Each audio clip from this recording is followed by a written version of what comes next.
আয়াত ৩৫।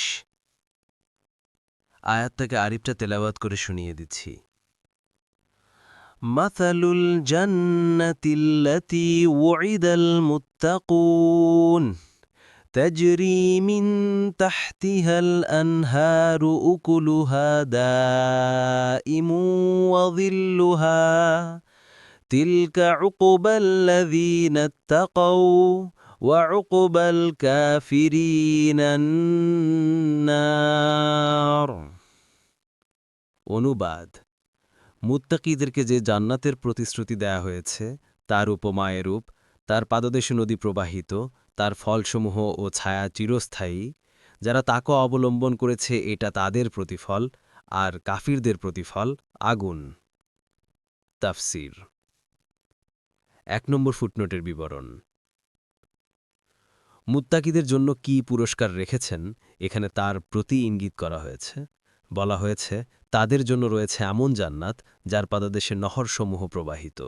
এ নহরসমূহের বিস্তারিত বর্ণনায় এসেছে মুত্তাকীদেরকে যে জান্নাতের প্রতিশ্রুতি দেওয়া হয়েছে তার দৃষ্টান্ত হচ্ছে তাতে আছে নির্মল পানির নহর, আছে দুধের নহর যার স্বাদ অপরিবর্তনীয়, আছে পানকারীদের জন্য সুস্বাদু সুরার নহর, আছে পরিশোধিত মধুর নহর, এবং সেখানে তাদের জন্য থাকবে বিবিধ ফলমূল এবং তাদের রবের পক্ষ থেকে ক্ষমা।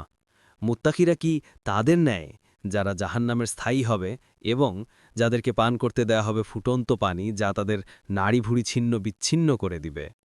সূরা মুহাম্মদ ১৫। অন্যত্র বলা হয়েছে যে এমনি একটি প্রস্রবণ যা হতে আল্লাহর বান্দাগণ পান করবে, তারা এই প্রস্রবণকে যথা ইচ্ছা প্রবাহিত করবে। সূরা ইনসান ৬। ২ নম্বর ফুটনোটের বিবরণ। জান্নাতের নেয়ামতসমূহ সর্বদা থাকবে, তাতে কোনো অভাব বা কমতি পরিলক্ষিত হবে না, এ কথাই এখানে বোঝানো হয়েছে। অন্যত্র বলা হয়েছে যা শেষ হবে না ও যা নিষিদ্ধ হবে না। সূরা আল ওয়াকিয়া ৩৩। এক হাদিসে এসেছে রাসূলুল্লাহ সাল্লাল্লাহু আলাইহি ওয়াসাল্লাম সূর্যগ্রহণে সালাত আদায়ের সময় এগিলে গিয়ে কিছু একটা নিতে যাচ্ছিলেন, তারপর আবার ফিরে আসলেন। পরে সাহাবায়ে কিরাম সে সম্পর্কে জিজ্ঞাসা করলে রাসূলুল্লাহ সাল্লাল্লাহু আলাইহি ওয়াসাল্লাম বললেন, আমি জান্নাত দেখেছি, তার থেকে আঙুরের একটি থোকা নিতে যাচ্ছিলাম।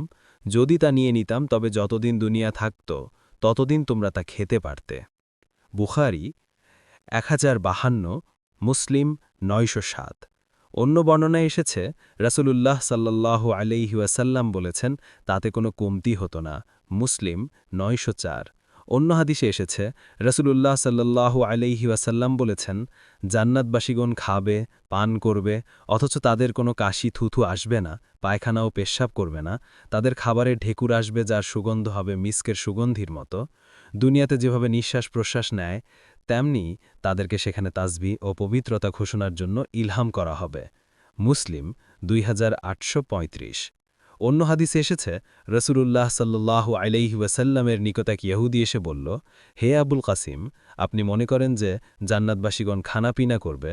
রাসূলুল্লাহ সাল্লাল্লাহু আলাইহি ওয়াসাল্লাম বলেন, অবশ্যই হ্যাঁ। যার হাতে মোহাম্মদের প্রাণ তার শপথ, সেখানে জান্নাতবাসীদের প্রত্যেককে খানাপিনা ও কামবাসনার ক্ষেত্রে ১০০ জনের সমান ক্ষমতা দেয়া হবে। লোকটি বলল, যার খানাপিনা আছে তার তো আবার শৌচক্রিয়ারও প্রয়োজন পড়বে, অথচ জান্নাতে কোনো ময়লা আবর্জনা বা কষ্টের কিছু নেই। তখন রাসূলুল্লাহ সাল্লাল্লাহু আলাইহি ওয়াসাল্লাম বললেন, তাদের সেই প্রয়োজনটুকু শুধুমাত্র একটু ঘামের মাধ্যমে শেষ হয়ে যাবে, যে ঘামের সুগন্ধ হবে মিস্কের সুগন্ধির মতো, আর এতেই তাদের পেট কৃশকায় হয়ে যাবে। মুসনাদে আহমেদ ৪-৩৬৭।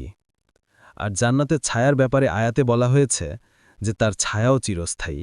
কোরআনের অন্যত্র বলা হয়েছে তারা এবং তাদের স্ত্রীগণ সুশীতল ছায়ায় সুসজ্জিত আসনে হেলান দিয়ে বসবে। সূরা ইয়াসিন ৫৬। আল্লাহ আরও বলেছেন, মুত্তাকিরা থাকবে ছায়ায় ও প্রস্রবণবহুল স্থানে। সূরা আল মুরসালাত ৪১। আরও বলেন, সন্নিহিত গাছের ছায়া তাদের উপর থাকবে এবং তার ফলমূল সম্পূর্ণরূপে তাদের আয়ত্তাধীন করা হবে। সূরা আল ইনসান ১৪। আরও বলেছেন, যারা ঈমান আনে ও ভালো কাজ করে তাদেরকে প্রবেশ করাবো জান্নাতে যার পাদদেশে নদী প্রবাহিত, সেখানে তারা চিরস্থায়ী হবে। সেখানে তাদের জন্য পবিত্র স্ত্রী থাকবে এবং তাদেরকে চিরস্নিগ্ধ ছায়ায় প্রবেশ করাবো। সূরা নিসা ৫৭। হাদিসে এসেছে রসুলুল্লাহ সাল্লাল্লাহু আলাইহি ওয়াসাল্লাম বলেছেন, জান্নাতে এমন গাছও আছে যার ছায়ায় অত্যন্ত দ্রুতগামী অশ্বারোহী উন্নত ঘোড়া নিয়ে ১০০ বছর সফর করলেও শেষ করতে পারবে না। বুখারী ৩২৫২, মুসলিম ২৮২৮। ২ নম্বর ফুটনোটের বিবরণ শেষ করলাম। ৩ নম্বর ফুটনোটের বিবরণ। পবিত্র কোরআনের বিভিন্ন স্থানে এভাবেই জান্নাত ও জাহান্নামের প্রতিফলের তুলনামূলক উল্লেখ থাকে, যাতে করে অনুসন্ধানিচ্ছ মন কোনটা ভালো এবং কোনটা মন্দ তা সহজেই বুঝতে পারে। যেমন সূরা আল হাসর ২০, সূরা মুহাম্মাদ ১৫। পরবর্তী তাফসিরে যেতে ভিডিওটি শেষ হওয়ার পূর্বেই এই বক্সে ক্লিক করুন। ভয়েস বা উচ্চারণে অনিচ্ছাকৃত ত্রুটি ক্ষমাসুন্দর দৃষ্টিতে দেখবেন ইনশাআল্লাহ।